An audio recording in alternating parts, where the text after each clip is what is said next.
I turned 30 last month on March 21st. I know, pretty wild. It seems like it was just yesterday that I was in Hawaii brushing out my dreadlocks. Yet somehow here we are, 10 years later, and I am a completely new iteration of me.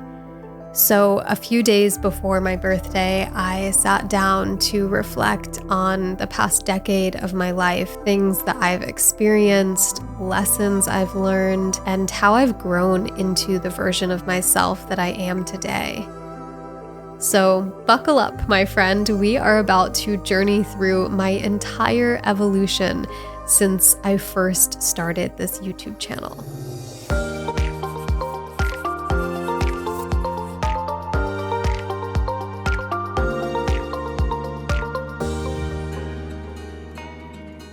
Kicking it off with a throwback to my little rebellious self, the one who dropped out of college only 6 months before graduating, sold 90% of her belongings, and bought a one-way ticket to Hawaii to live on a raw vegan fruit farm. The biggest lesson I learned in my early 20s was that you don't need the approval of anybody in order to pursue your dreams. This was actually the exact permission slip that I personally needed to take the leaps of faith that I did, despite what my family or friends or society had to say about my choices. And so the adventure began. I moved into a hut in the jungle. I went to the bathroom in a composting toilet, which, in case you were wondering, yes, it was filled with cockroaches at night. I lived on an off-grid property with other raw vegans, and after working in the greenhouse, I would hitchhike into town to edit my videos and then back to the farm to upload them overnight. And sometimes it could take 18 hours to upload, but I was so dedicated to the craft. At this point in time, I was what I'd refer to as a granola hippie meets emerging entrepreneur. So I was an extreme minimalist and also obsessed with manifestation. I was intentionally programming myself for success through journaling and visualizing what I desired in every aspect of life every single day. This was the chapter that I learned about the power of believing and acting as if all of my desires were already here. I genuinely believe the reason that I achieved the level of success that I did at such a young age was because I truly embodied the belief that my success was inevitable. And then, after a few months of living in a van, pooping outside, being stalked, living in survival mode, and somehow still staying consistent with uploading videos and doing my manifestation practices, I gained almost 500,000 YouTube subscribers overnight from a viral video of me brushing out my dreadlocks. Yes, the same dreadlocks that my family, friends, and society told me not to get. It's funny how the universe works sometimes. After experiencing van life, I set out on a new adventure, hiking the Appalachian Trail. And we created a full-length documentary that you can still find on my channel today. Looking back, I am so glad that I challenged myself to do this because living in the woods for 94 days taught me a lot about myself and my tendencies and surviving in the wild. I learned that I had a really hard time slowing down and listening to my body when it needed rest. I knew I was a go person before, but this was really, really highlighted on the trail. And with hundreds of thousands of people watching my weekly videos, I found myself pushing even farther beyond my limits by hiking 32 miles in one day, which unfortunately resulted in me not being able to walk for 3 days straight. It was difficult to discern if I was doing all of this as just a personal challenge or to perform for social media.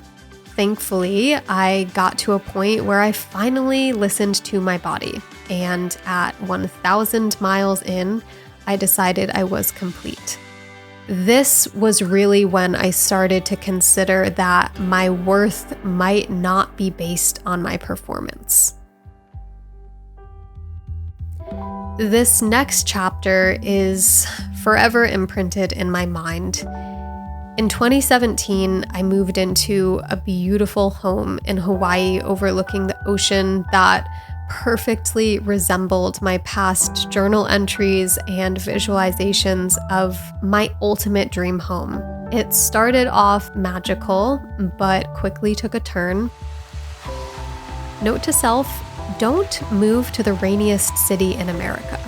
After 6 months straight of rain, my home developed black mold and my health started to deteriorate.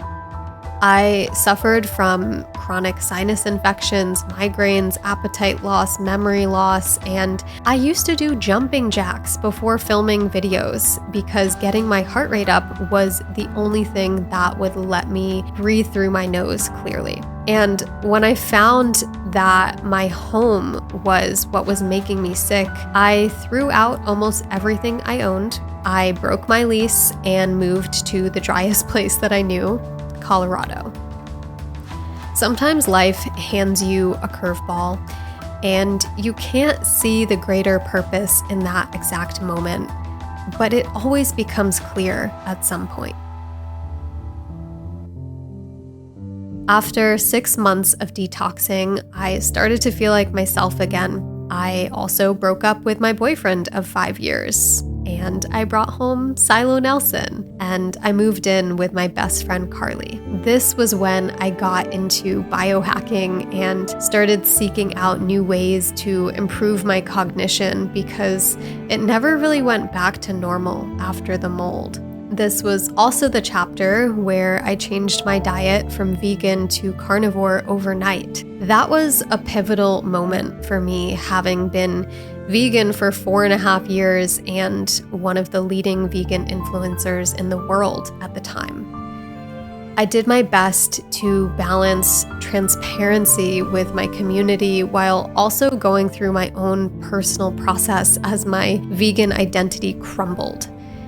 Looking back, I navigated it all with such authenticity and courage, but that didn't mean everyone agreed with my decision. I learned that it's not my job to convince people to understand me, and I learned that life is not black or white, and multiple perspectives can actually exist simultaneously without anyone being wrong.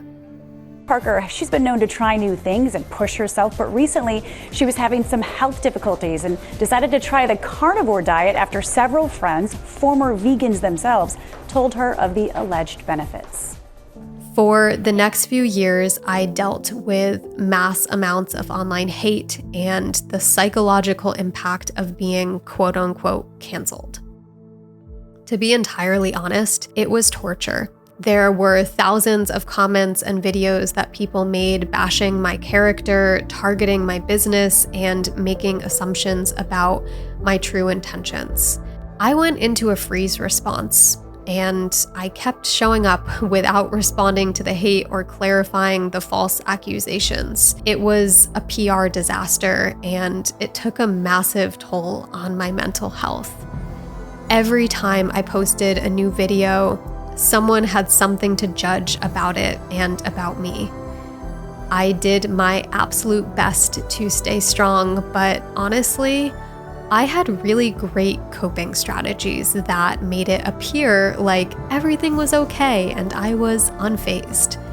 But the truth is, I'm human and it impacted me deeply. I became really withdrawn and I shared less about my personal life. I slowed down my uploads. I took a year off of Instagram. It was a confusing time for me, and I didn't know what the future held, but what I did know was that it was not authentic for me to share like I used to.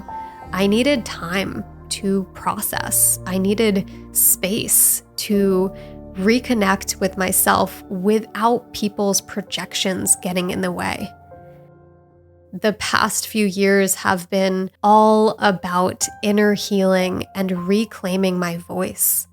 I hired a few mentors and started practicing somatic experiencing, nervous system regulation, attachment work, relational healing, getting out of survival patterns, and back into safety in the present moment. This chapter involved a lot of slowing down, releasing expectations of what I should be doing, and really giving myself permission to just be. I practiced the art of deep listening. I surrendered to the divine orchestration of how my life was meant to unfold. I let everything that I built fall apart so that it could be rebuilt in a higher way. I learned that my contribution to humanity doesn't need to look like anybody else's. In fact, it's not supposed to. It's supposed to be unique to me. I learned that my innocence and purity are my superpowers. The ability to see and experience the world through awe and childlike wonder. I learned that the more regulated I am, the more that I can navigate my relationships and career and hardships with a sense of inner stability. Through my 20s, I became more grounded. I lost who I thought I was and found who I really am. I gained healthy discernment of what to share and what to keep private. And I cultivated compassion, which I truly believe is one of the most valuable skills that we can offer towards ourselves and to others. The ability to be present with someone from a place of genuine care, acceptance, and embrace. Thank you so much for being here on this magical journey with me. And here's to our 30s. All right, time to inspire the world. Inspire the whole entire world. Can I do it?